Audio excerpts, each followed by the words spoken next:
guys, it's Luke from Total Parts Plus. Today we have a 2018 Hyundai Kona, stock number 6223.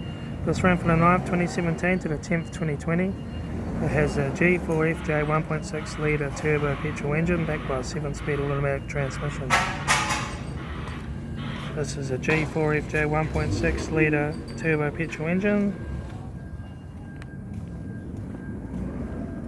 Left front 17-inch factory alloy mag with tyre. Left front door mirror. Left front door no dents. Left rear door no dents. Left rear 17-inch factory alloy mag with tyre. Left rear taillight. Rear tailgate 1 dent. Right rear taillight.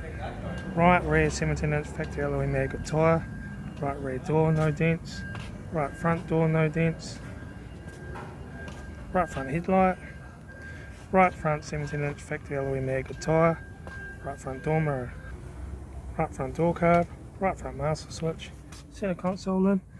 Automatic gear shifter. Heater AC controls. Factory touchscreen sat-nav stereo. Interior mirror. Front courtesy light with sunglass holder. Left front sun visor. Right front sun visor.